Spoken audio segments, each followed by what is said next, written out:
సర్వాధికారియు నిరంతర స్తోత్రార్హుడు యేసుక్రీస్తు ప్రభు వారి ప్రశస్త నామంలో ఉదయకాలపు వర్తమానాల కోరిక ఎదురు చూస్తున్న మీ అందరికీ ఇమాన్యుయల్ మినిస్ట్రీస్ తరపున మా శుభాభివందనాలు తెలియజేస్తూ ఉన్నాను.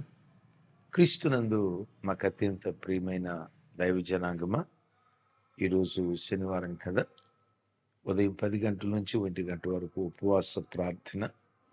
ప్రాముఖ్యంగా ఈరోజు రాత్రి ప్రగతి నగర్లో ప్రత్యేకమైనటువంటి ప్రార్థనా కూటం స్క్రీన్ మీద చూస్తున్నారు కదా. హైదరాబాద్ పరిసర ప్రాంతాల్లో ఉండే ప్రజలను ప్రేమతో ఆహ్వానిస్తూ ఉన్నాం. రేపు ఆదివారం సెంట్రల్ మందిరంలో 3 ఆరాధనలు ఉంటాయి. 5:45కి ఫస్ట్ సర్వీస్, 8:30కి సెకండ్ సర్వీస్, 11:15 థర్డ్ సర్వీస్. మిమ్మల్ని అందరినీ పునరుద్ధానపు ఆరాధనలకు ప్రేమతో ఆహ్వానిస్తూ ఉన్నాం. కుటుంబాలుగా కూడి రండి. ఓ బలమైన సందేశం ద్వారా ప్రభువారు నిశ్చయంగా మనతో ఆయన మాట్లాడబోతూ ఉన్నారు. మంచిది. ఈ దినం ఓ ప్రత్యేకమైన సందేశం పరిశుద్ధాత్ముడు మన కొరకు సిద్ధపరిచారు. రండి ధ్యానించుదాం. సామెతల గ్రంథం 1వ అధ్యాయం, అందరూ చూడండి. 1వ అధ్యాయం 23వ వచనం. నా గద్దింపు విని తిరుగుడి, ఆలకించుడి, నా ఆత్మను మీ మీద కుమ్మరించుదును, నా ఉపదేశమును మీకు తెలిపెదను. నా గద్దింపు విని తిరుగుడి. క్రైస్తలో దైవజనమా, ఈ కాలపు మనుషులు ఇష్టపడనిది ఏదైనా ఉన్నదా అంటే గద్దింపు, హెచ్చరింపు. ఒకప్పటి ప్రజల మనస్తత్వాలు వేరు, ఇప్పటి ప్రజల మనస్తత్వాలు వేరు. నువ్వు మంచోడివి అన్నంత కాలం ఆ వ్యక్తి మనతో మంచిగా ఉంటాడు. ఏదైనా తప్పు చేసినప్పుడు గద్దించారు అనుకోండి, అప్పుడు విశ్వరూపం చూపిస్తాడు. కాలానుగుణంగా ప్రజల మనస్తత్వాలు మారిపోయి, నా జీవితం నా ఇష్టం, నన్నెవరూ ఏమనకూడదు, నా జీవితం మీద ఎవరి అజమాయిషి ఉండకూడదు, ఎవరి ఆధిపత్యం ఉండకూడదు, నేనేం చేయాలనుకున్నానో అది చేస్తా, ఏది త్రాగాలనుకున్నానో అది త్రాగుతా, నేను ఎలా జీవించాలనుకున్నానో అలా జీవిస్తా, నన్నెవరూ గద్దించకూడదు, నా జీవితం మీద ఎవరు పెత్తనం చేయకూడదు. అంటే ఆ గద్దింపును కూడా పెత్తనంగా, నా మీద ఎవరు పెత్తనం చేయకూడదు, నన్నెవరు గద్దించకూడదు. గద్దింపు అనేది ఈనాటి యవ్వన పిల్లలకు ఓ రకంగా చేదైన గుళిక, వ్యాపకాయ మందు లాంటి చేదైన గుళిక. ఒకప్పుడు నా చిన్నతనంలో, అంటే 90sలో, నా చిన్నతనంలో 80sలో, ఆ ప్రాంతంలో తండ్రి కొడుకుని చూసి అసలు నాన్న ముందుకు రావటానికే గడగడలాడతారు ఇన్ జనరల్గా. ఒకవేళ ఏదైనా అబ్బాయి చెప్పాలి నాన్నకంటే, మీడియేటర్ ఉంటారు ఒకళ్ళు ఇంట్లో. ఎవరు చెప్పండి? అమ్మ ద్వారానే వెళ్తారు కదా. డైరెక్ట్గా నాన్న ముందు నిలబడి మాట్లాడటం ఓ రకంగా సాహసమే.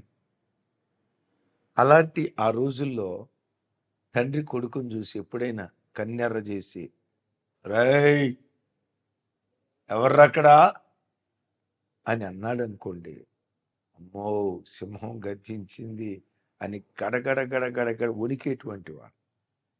ఇది ఒకప్పటి పిల్లల పరిస్థితి 80sలో. ఇప్పుడు 2024 కదా. ఈ కాలంలో అదే తండ్రి పిల్లల వైపు చూసి, రేయ్ ఎవడరక్కడా అని పళ్ళు పొట్టమని గొరుగుతో గుడ్లు ఉరివురు చూస్తూ ఉంటే, కొడుకు అక్కడుండి చూసి అంతే ఎఫెన్సివ్గా చూస్తాడు. ఇట్లా చూస్తాడు. నువ్వు పళ్ళు పట్టమని గురితే అంటాడు, ఎక్కడెవడు భయపడేవుడెవడూ లేడు, ఆ జమానా పోయింది అని కదా. అంత ఎఫెన్సివ్గా ఈ కాల పిల్లలు మాట్లాడతారు. చూడండి, భార్యను భర్త గద్దించకూడదు,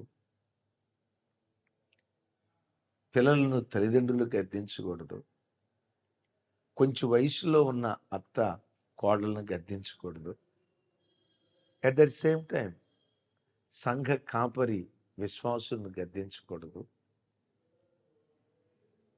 ఇప్పుడు స్కూల్ ఉంది. ఒకప్పుడు టీచర్లు ఉన్నారు చూసారా,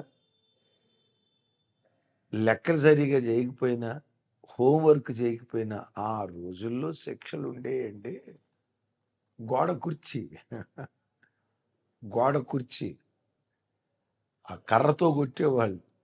ఇట్లా కొట్టేవాళ్ళ. ఆ తర్వాత ఏం చేసేవాళ్ళు చెప్పండి?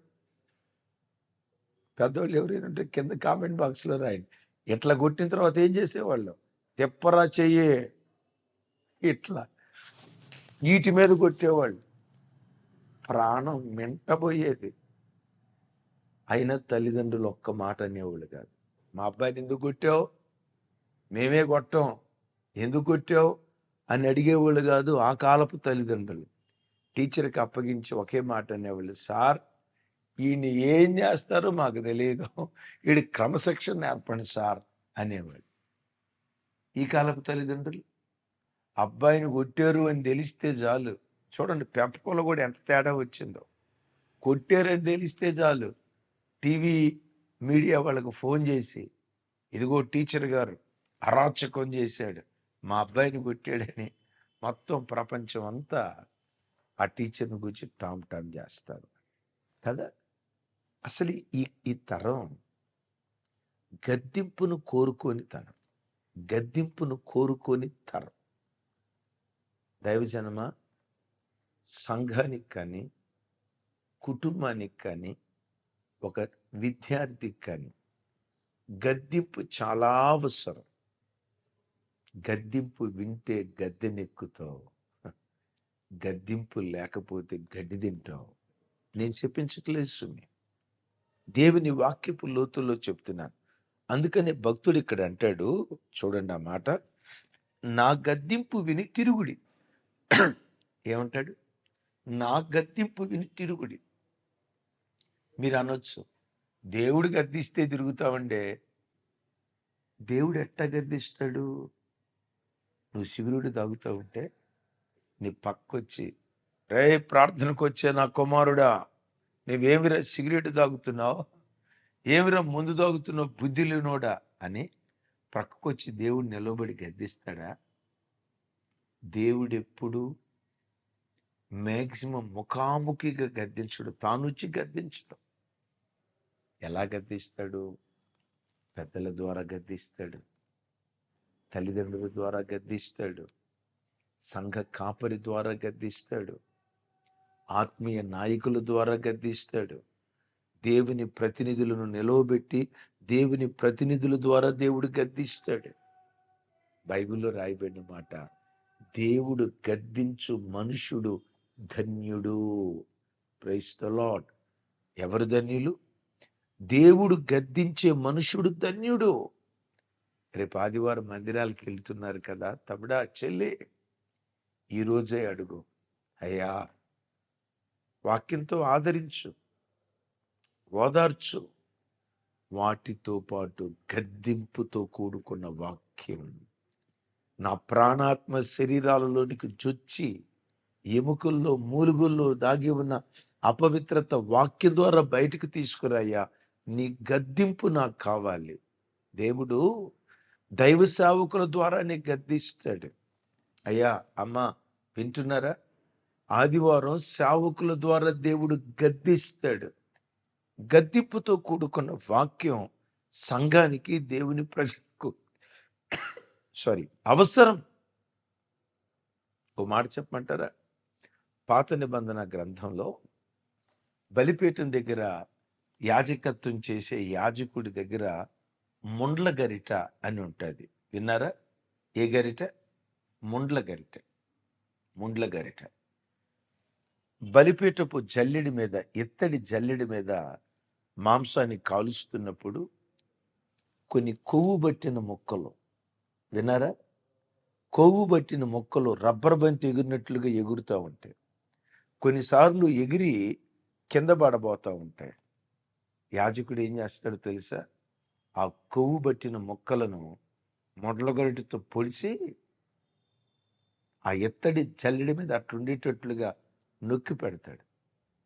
ఎంత నొక్కి పట్టిన కొన్ని ముక్కలు, కొవ్వు పట్టిన ముక్కలు, విన్నారా?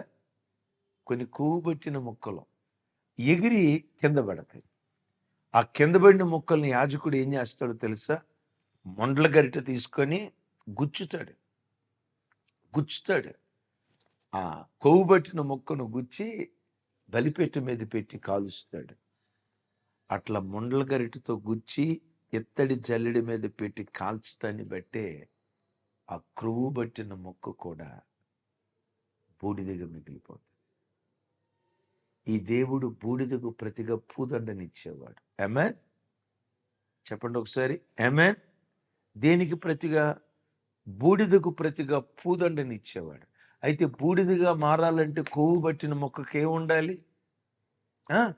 ముండ్ల గరిట ఉండాలి. నిజమే. లోకంలో ప్రతి మనుషుడు కొవ్వు, ఆ మాట కొంచెం పెద్దగా ఉందేమో, హార్డ్గా ఉందేమో, అయినా తప్పదు, వాక్యం కదా. క్రొవ్వు పట్టిన మనుషులు ఉంటారు. గర్వం అనే కొవ్వు, కాముకత్వం అనే కొవ్వు, అహంకారం అనే కొవ్వు. వాడు నాకు చెప్పేదేంటి? దీనత్వం లేని రకరకాల కొవ్వు బట్టి మనుషులు లోకంలో బ్రతుకుతూ ఉన్నారు. బిడ్డలారా, ఇలాంటి కొవ్వు పట్టిన స్థితిలో మీరు నేను బ్రతుకుతూ ఉండగా బూడిదైతేనే పాళ్యం వెలుపలికి యాజకుడు తీసుకొని వెళ్తాడు. మనం బూడిదైతేనే పరలోక రాజ్యానికి యేసుక్రీస్తు వారు మనల్ని తీసుకొని వెళ్తారు. బూడిద కావాలి అంటే ఇది బలిపీఠం మీద పెట్టి కాల్చబడాలి. కొవ్వు బట్టి కింద పడిపోతున్న మొక్కలను మొండ్లగరిటితో గుచ్చినట్లుగా గద్దింపుతో కూడుకున్న వాక్యం ప్రతి బిడ్డకు కావాలి. విన్నారా? అలా గద్దింపుకు లోబడితే 5 రకాల ఆశీర్వాదాలు టకాటక చెప్తాను. గద్దింపు తిరస్కరిస్తే వాడు గద్దె మీద నుండి దిగి గడ్డి తినే ప్రమాదం అంట. దేవుని గద్దింపుకు లోబడిన వాడు గద్దెనెక్కుతాడు. ఇక్కడ అంటాడు, నా గద్దింపు విని నా తట్టు తిరుగుడి, నా ఆత్మను మీ మీద కుమ్మరిస్తాను. రెండవది, మీకు ఉపదేశం చేస్తాను అంటాడు. ఎంత చక్కటి మాట. ఆయన గద్దింపుకు నువ్వు లోబడితే తన ఆత్మను దేవుడు నీ మీద కుమ్మరింప చేస్తాడు. అప్పుడు నీవు పరిశుద్ధాత్ముడు నీవు కలిసి బ్రతకటానికి దేవుడు కృప చూపిస్తాడు. దీని గురించే కదా భక్తుడైన దావీదు గారు అంటారు, నీతిమంతులు నన్ను కొట్టుట నాకు ఉపకారం, వారి గద్దింపులు నాకు తైలాభిషేకం అంటాడు.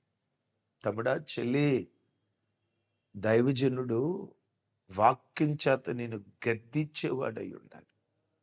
వాక్యం చేత నేను హెచ్చరించేవాడై ఉండాలి. ఆయన గద్దింపుకు నువ్వు లోబడ్డావా?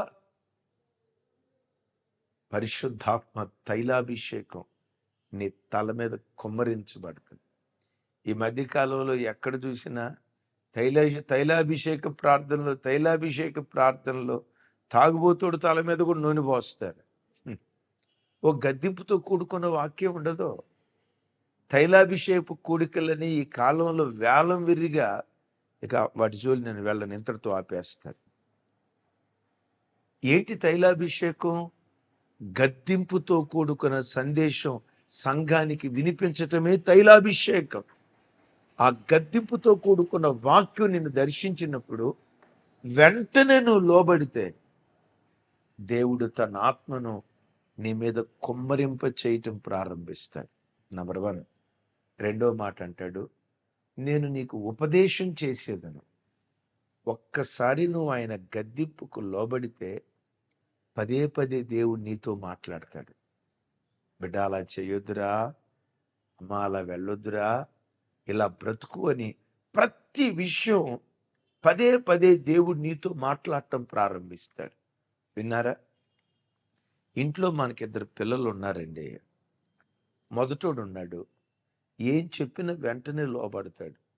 ఏం చెప్పినా వెంటనే లోబడతాడు. చెయ్యెత్తి ఒక దెబ్బ కొట్టిన గడగడ ఉనికి తలకాయ ఉంచుతాడు. రెండో వాడు ఉన్నాడు, కాస్త హుషారుడు. వాడిని ఏదన్నా మాట అన్నామా, చెయ్యెత్తి కొట్టబోయామా, ఏంటి ఏంటి మమ్మీ, నేను ఇంకా చిన్నపిల్లోనేనా, నేను ఇంకా చిన్నపిల్లోలే కనపడుతున్నానా అంటాడు. ఏది 7 సంవత్సరాలోడు కూడా. అట్లా తిరుగుబాటు చేసేవాడు ఒకడున్నాడు. మొదటోడు విధేయత చూపించేవాడు. మీరు గద్దించాలనుకుంటే తొందరగా ఎవరిని గద్దించడానికి ఆసక్తి చూపిస్తారు? మొదటోడికే. ఏదైనా చెప్పాలనుకుంటే ఎవరికి చెప్తారు? మొదటోడికే. ఎందుకు? వాడి విధేయత చూపించాడు గనక. బిడ్లారా, దేవుని గద్దింపుకు లోబడితే నంబర్ 1 తన ఆత్మను కుమ్మరిస్తాడు. నంబర్ 2 నీతో పదే పదే మాట్లాడతాడు. మూడో మాట చెప్పమంటారా?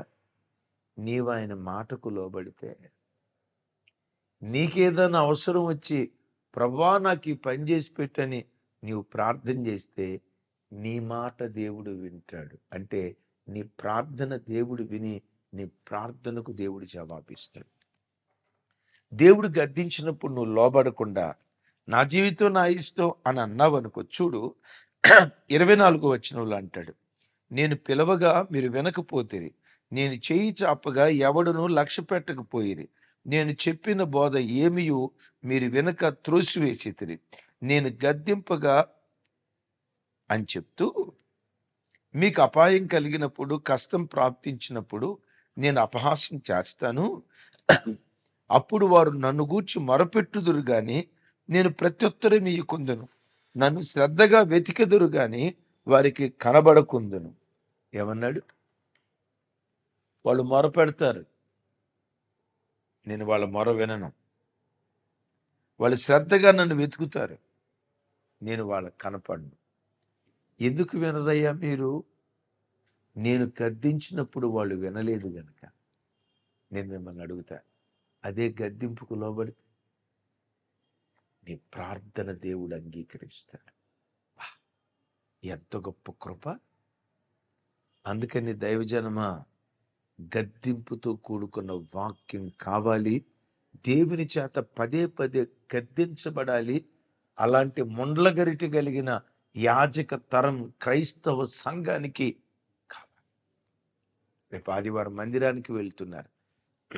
హృదయపు లోతులో నుంచి అడగండి, దేవా గద్దింపుతో కూడుకున్న వాక్యం మాకు వినిపించి మా బ్రతుకును దిద్దుబాటు చేయండి అయ్యా. గద్దింపుకు లోబడితే ఘనత. వాక్యం అంటుంది, చూడండి సామెతల గ్రంథం 13వ అధ్యాయం. సామెతల గ్రంథం 13వ అధ్యాయం. అందరూ చూడండి 18వ వచనం. శిక్షను ఉపేక్షించు వానికి అవమాన దారిద్ర్యతలు ప్రాప్తించును, గద్దింపును లక్ష్య పెట్టువాడు ఘనత నందును. గద్దింపును లక్ష్య పెట్టని వాడికి అవమానము దారిద్ర్యత కలుగుతుందట. గద్దింపును లక్ష్య పెట్టేవాడు ఘనత నొందుతాడట. రాజైన దావీదును గద్దించడానికి నాతాను ప్రవక్త వచ్చాడు. దావీదు అన్నాడు, నిశ్చయంగా మనుషుడు మరణమునకు తగినవాడే అని. నాతాను అంటాడు, ఆ మనుష్యుడవు నీవే. ఇన్ని భయంకరమైన మాటలు అక్కడ అన్నాడు తెలుసు. దావీదా, నువ్వు చేసిన తప్పును బట్టి ఇక నీ బ్రతుకు కాలమంతా నీకు యుద్ధాలే జరుగుతాయి. నువ్వు చాటును పాపం చేసావు, నీ కొడుకు బహిరంగంగా పాపం చేస్తాడు. ఆ తర్వాత పెద్ద పదం వాడతాడు, నీ కుమారుడు నీ ఎంత గద్దింపుతో కూడుకున్న మాటలు. ఆ మాటలు అన్నప్పుడు దావీదు అనాల్సింది, రాజు కదా, రాజునైన నన్ను నువ్వు గద్దిస్తావా? నేనిచ్చే దశంభాగాలు, నేనిచ్చే కానుకల మీద బ్రతికే సేవకుడైన నీవు నన్ను గద్దిస్తావా? ఎవరక్కడా? మెడ మీద తలకాయ తీసేయండి అని అనాల్సింది దావీదు. అద్భుతం తెలుసా? ఆ గద్దింపుకు లోబడి నేల మట్టుకు సాగిలపడి, ప్రవక్త నా కొరకు ప్రార్థన చేయి, పశ్చాత్తాపడ్డాడు. పశ్చాత్తాపట్టాన్ని బట్టే దావీదు సింహాసనాన్ని మరలా ఇచ్చి అతని దీపం నేటికి దేదీప్యమానమైన జ్యోతిగా యెరూషలేములో ప్రకాశిస్తుంది. దావీదు ఘనత నొందాడు. సౌలు కుటుంబం అవమాన పాలైంది, దారిద్ర్యానికి అప్పగించబడింది. ఎందుకో తెలుసా? గద్దింపును లక్ష్య పెట్టలేదు. దేవుడు గద్దించు మనుషుడు ధన్యుడు. ఆమేన్. ఆఖరి మాట చెప్తాను. దేవుని గద్దింపు ఏం చేస్తుందో అపోస్తులైన పౌలు వారు చూడండి, తీతుకొత్తరం రాస్తూ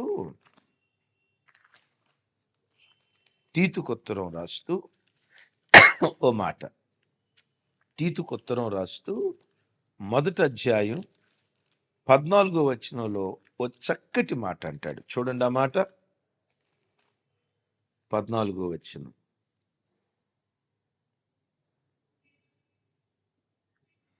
విశ్వాస విషయమున స్వస్థులగు నిమిత్తము వారిని కఠినముగా గద్దించుము. ఎలా గద్దించమంటున్నాడు? వారిని కఠినముగా గద్దించు. ఎందుకు గద్దించాలయ్యా? విశ్వాస విషయములో వారు స్వస్థులగునట్లు. నీ విశ్వాస జీవితానికి స్వస్థత కలగాలి అంటే గద్దింపుతో కూడుకున్న వాక్యం సంఘానికి కావాలి, కావాలి, కావాలి. విన్నారా?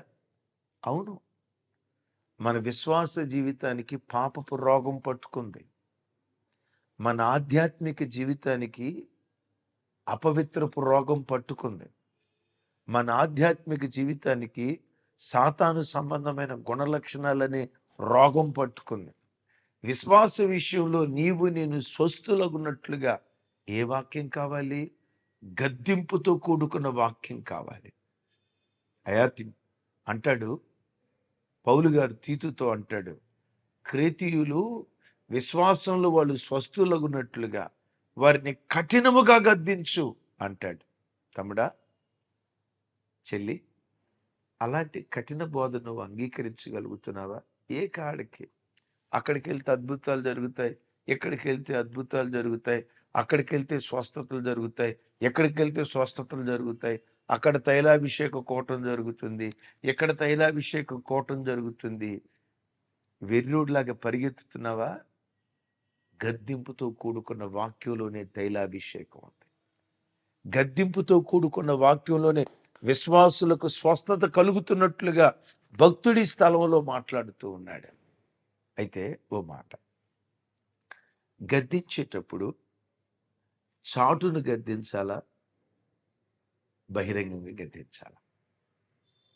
మిమ్మల్ని అడుగుతున్నా, గద్దించేటప్పుడు చాటును గద్దించాలా, బహిరంగంగా గద్దించాలా? కింద కామెంట్ బాక్స్లో రాయండి.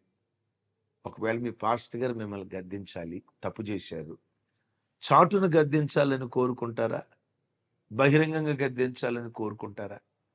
కింద కామెంట్ బాక్స్లో రాయండి. ఎస్, మీరందరూ ఏం రాసి ఉంటారంటే, గద్దించాలండి, కానీ చాటును గద్దించాలండి. బహిరంగంగా గద్దిస్తే ఎట్లా? ఎందుకు? ఏదో సామెత ఒకటి ఉంది కదా, భర్త కొట్టినందుకు కాదంట, తోటి కోడలు తొంగి చూసినందుకు వచ్చిందంట బాధ అంతా. పాస్టర్ గారు ఎంత గద్దించినా పర్వాలేదండి, చాటును గద్దించాలా. మరి ఓపెన్గా గద్దిస్తే ఎట్లా, అందరి ముందు గద్దిస్తే ఎట్లా అని అంటారు. డెఫినెట్గా మీరు అందరూ అదే రాసి ఉంటారు. అయితే అది తప్ప అంటే తప్పు అన్నాం, నిజమే. కొన్నిసార్లు సీక్రెసీ మెయింటైన్ చేయాలి. కొన్ని విషయాలు, నలుగురికి తెలియని విషయాలు రహస్యంగా మరుగుగా గద్దించాలి. అయితే కొన్ని సందర్భాల్లో బహిరంగంగా కూడా గద్దించాలి. ఇది నేనన్న మాట కాదు. అపోస్తులైన పౌలు వారు తిమోతికి ఉత్తరం రాస్తూ తిమోతితో అంటాడు, 1 తిమోతి 5వ అధ్యాయం 20వ వచనం, ఇతరులు భయపడు నిమిత్తము పాపము చేయు వారిని అందరి ఎదుట గద్దించు. విన్నారా? ఏమన్నాడు? చెప్పాలి. ఇతరులు భయపడినట్లు అందరి ఎదుట బహిరంగంగా గద్దించు అంటాడు. ఇతరులు భయపడు నిమిత్తము పాపము చేయు వారిని అందరి ఎదుట గద్దించు అంటాడు. చాటును గద్దించాలి, నిజమే. మన విషయాలు నలుగురికి తెలియకూడదు అనుకున్నప్పుడు కొన్ని వ్యక్తిగత విషయాలు చాటును గద్దించాలి. అట్ దట్ సేమ్ టైం ఇతరుల గుండెల్లో భయం కలుగునట్లుగా అందరి ఎదుట గద్దించు అని మాట్లాడతాడు. మీకు తెలుసా, పౌలు వారు అపోస్తలుడైన పేతురు వారిని అందరి ఎదుట గద్దించాడట. గలతీయులకు రాసిన పత్రిక 2వ అధ్యాయం 11వ వచనం. అయితే కేఫా అంతియోకియాకు వచ్చినప్పుడు అతడు అపరాధిగా తీర్చబడిను గనుక నేను ముఖాముఖిగా అతన్ని ఎదిరించి తిని. విన్నారా? 14వ వచనంలో అంటాడు, వారు సువార్త సత్యము చొప్పున క్రమముగా నడుచుకొనుకు పోవుట నేను చూచినప్పుడు అందరి ఎదుట కేఫాతో నేను చెప్పినదేమనగా, అందరి ఎదుట కేఫాను గద్దించాడట. ఎవరు? పౌలు వారు సేవలో చిన్నవాడు, పేతురు వారు సేవలో పెద్దవాడు. పెద్దోడిని చిన్నోడు గద్దించాడు. చూడండి, పెద్దోడిని చిన్నోడు గద్దించాడు. ఎవరిని? పేతురు వారిని చిన్నోడు, సేవలో చిన్నోడు పౌలు వారు గద్దించాడు. నిజమే, వీళ్ళిద్దరు పెద్దోడు చిన్నోళ్ళు. పౌలు వారిని మన రోమన్ క్యాథలిక్ వాళ్ళు ఏమంటారో తెలుసా? చిన్నప్ప అంటారు. పేతురు వారిని రాయప్ప అంటారు. రోమన్ క్యాథలిక్లో ఈ పేర్లు ఉంటాయి, రాయప్ప, చిన్నప్ప. విన్నారు కదా? నేను రోమన్ క్యాథలిక్ కాబట్టి నాకు తెలిసి బాగా. చిన్నప్ప, రాయప్ప. చిన్నప్ప పెద్దప్పని గద్దించాడు. పెద్దప్ప ఏం చేశాడు తెలుసా? దాన్ని అంగీకరించి దిద్దుబాటు చేసుకున్నాడు. ఇది పెద్దరికం. అందుకనే ఆ రోజుల్లో ప్రపంచం సేవ ఒక విప్లవంలాగా జరిగింది. అలాగని గద్దించమని సేవకుడు నోటుకొచ్చినట్లుగా, సంఘాన్ని నోటుకొచ్చినట్లుగా అనమని కాదు. మెట్టుకు సంఘబిడ్డలారా, సంఘానికి ఎప్పుడు గద్దింపుతో కూడుకున్న వాక్యం అవసరం. ఆ గద్దింపుతో కూడుకున్న వాక్యం ఉంటే, లోబడితే ఆత్మను కుమ్మరిస్తాడు, నీతో పదే పదే మాట్లాడతాడు.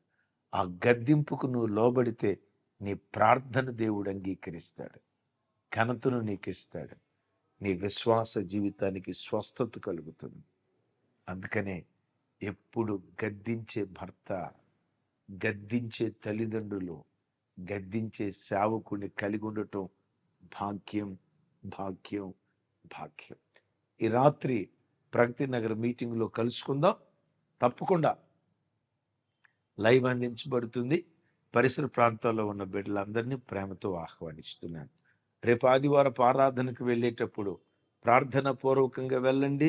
గద్దింపుతో కూడుకున్న వాక్యం కావాలని అడిగి కోరి దేవుని బ్రతులాడుకొని వెళ్ళండి. ప్రార్థన. తండ్రి, మాతో మీరు మాట్లాడినందుకు స్తోత్రాలు.